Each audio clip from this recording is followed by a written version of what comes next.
Ladies and gentlemen, just a brief update tonight to make sure that we really appreciate the full gravity of the shutdown, the wholesale demise of modern agriculture that is happening right before our very eyes right now. We're going to talk about the meat packers and the fact that onions are rotting by the millions in fields right now. And then finally, the fact that dairies, not only are they dumping their milk, as I covered in my previous report, but there are actually co-ops that are financially incentivizing farmers to quit dairy farming. They want you out of the game. They want to shut down producers. This is where we are now, and I want to make this abundantly clear. I'm Christian, and this is the Ice Age Farmer channel, and I want to start off with a video that was posted today by Shay Myers. Hey guys, so what you're looking at behind me are the ramifications of COVID-19. Millions upon millions upon millions of pounds. And this is one pile of many throughout this valley that has, more than 1 million pounds in it. We can't donate it. A lot of people ask me, well, why don't you donate? Why don't you go to the food banks? Well, the food banks are mostly full, number one. Number two, even if they weren't full, they don't need more onions. This isn't about not having enough food for you in the grocery store. This is about not having enough food for you in the restaurant. When you're not eating there, you don't need it there. The way I've been describing it to a lot of people that aren't as accustomed to the normal supply chain is that imagine a freeway that's connecting the farm to the city, okay? And that freeway has this massive bridge that goes over a massive river, and that bridge gets knocked out.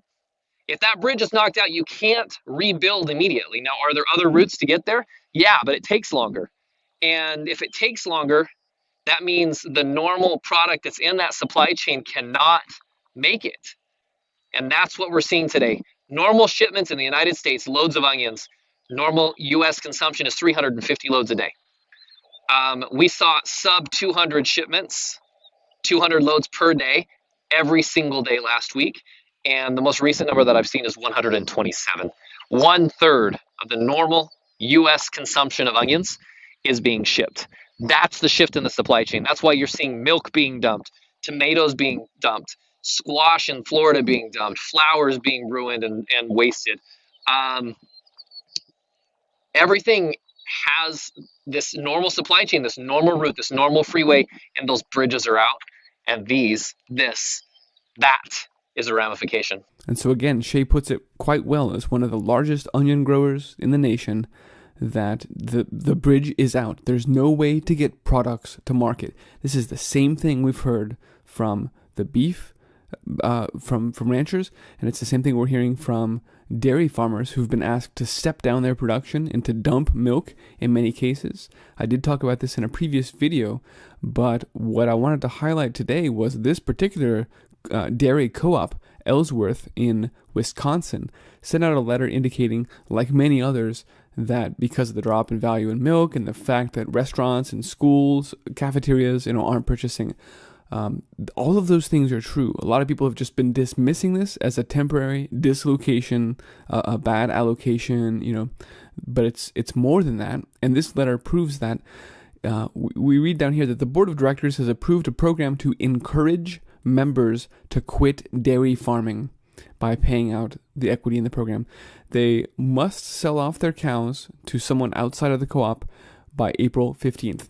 In other words, you have 1 week to exit this industry, to stop being a producer, to retire, and get rid of your cows altogether.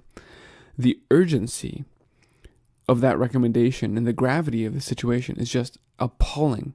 And everyone is caught up in this whirlwind of fear and the pandemic is all that anyone is talking about in the media. And you see people are whipped into a frenzy. And so in that state, they're more likely to make poor or even irrational decisions.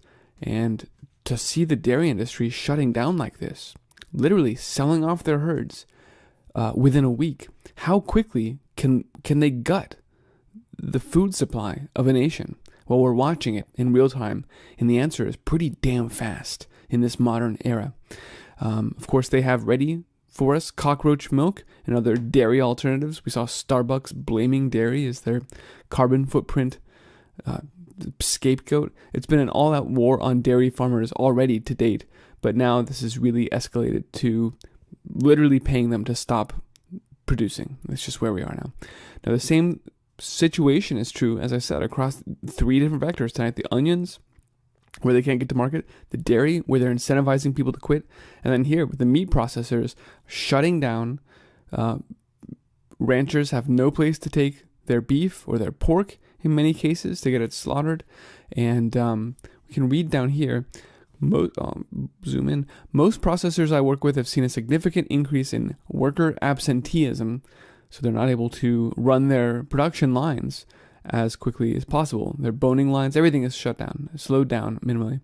Whether that's due to the actual virus, the actual sickness, or childcare issues because the schools are shut down, which I just want to point out that would be a side effect of the government totalitarian response, or even fear of contracting the disease, which I just want to point out would be a side effect of the media overhyping this disease completely, is unclear.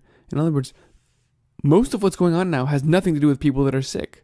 It's because of these ridiculous shutdowns imposed by the government and the media hype that's actually causing these food shortages to materialize. That's what's making the situation go critical right now.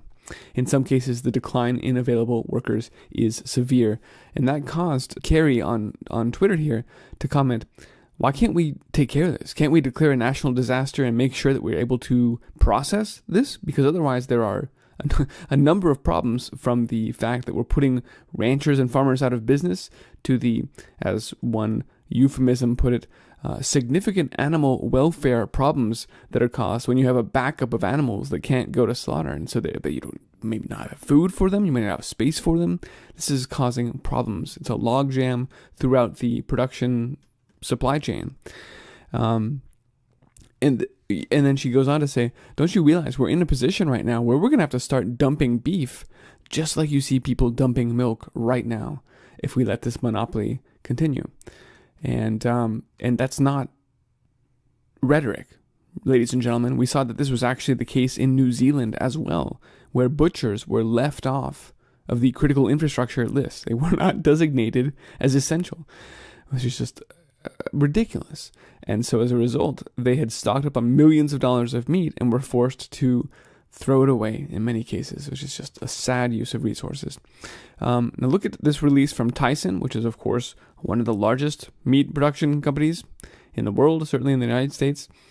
And their update here today says they've added precautions like taking the temperature of workers at our locations before they enter our facilities.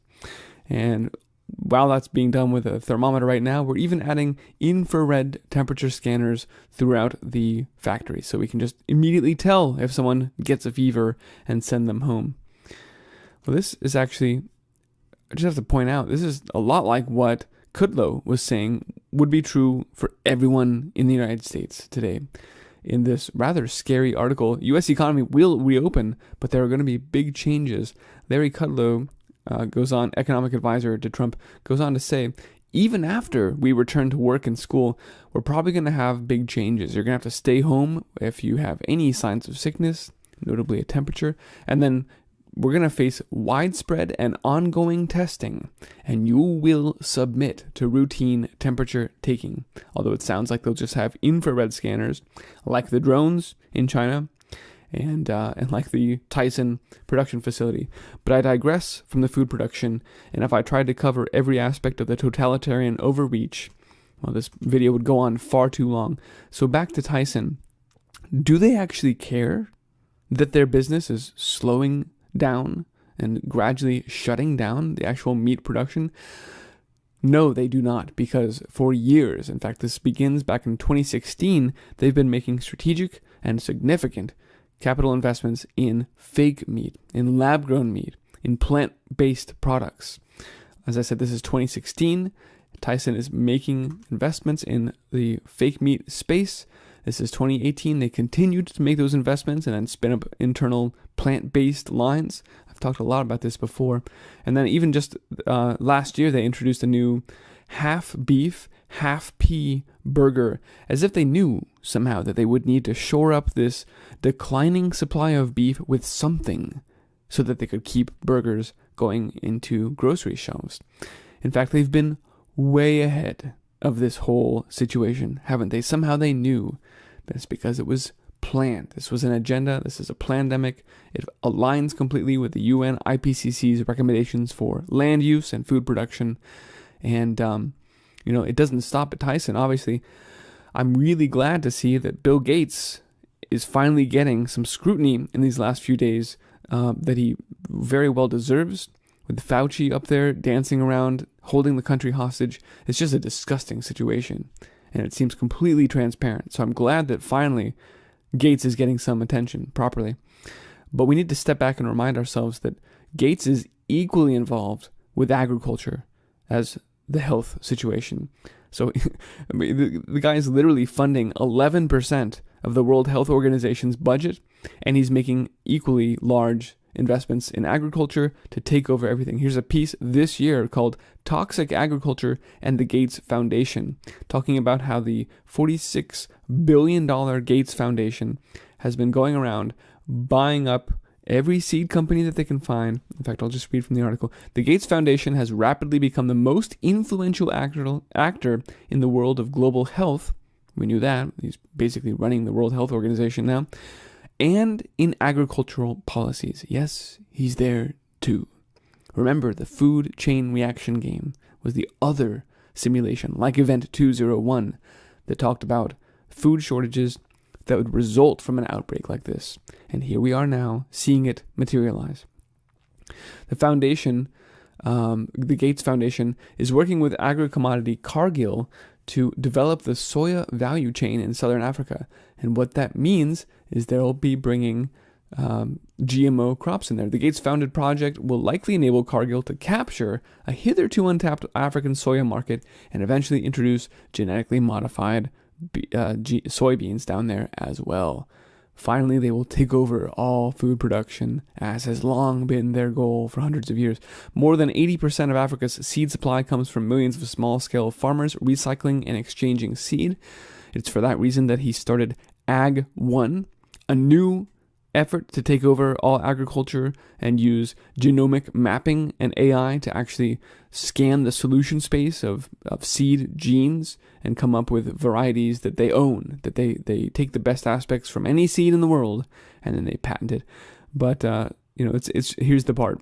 Bill Gates and others have opened the door for multinational companies to come in, including the acquisition of every mentionable, sizable seed enterprise on the African continent.